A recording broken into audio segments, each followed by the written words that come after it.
ಎರಡನೆಯ ಶ್ಲೋಕ.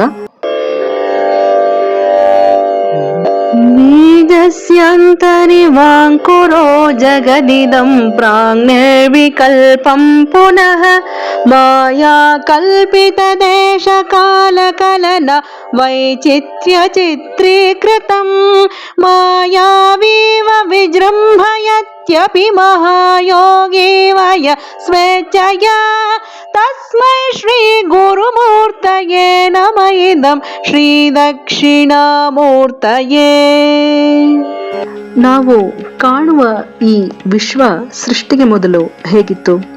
ಬೀಜ ಸ್ವರೂಪದಲ್ಲಿ.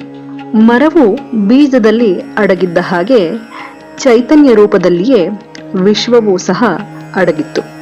ಈ ವಿಶ್ವ ಅಗಾಧವಾಗಿ ವಿಸ್ತಾರವಾಗಿ ಬೆಳೆದಿದ್ದು ಹೇಗೆ?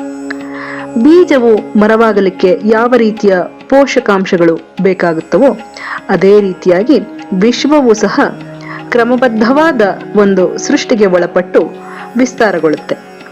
ಇದಕ್ಕೆ ಕಾರಣ ಒಬ್ಬ ಮಹಾಯೋಗಿ. ದೇಶ ಕಾಲಗಳಿಂದ ಕೂಡಿರುವ ಜಡ ವಸ್ತುಗಳಿಂದ ಈ ವಿಶ್ವವನ್ನು ವಿಸ್ತರಿಸ್ತಾನೆ.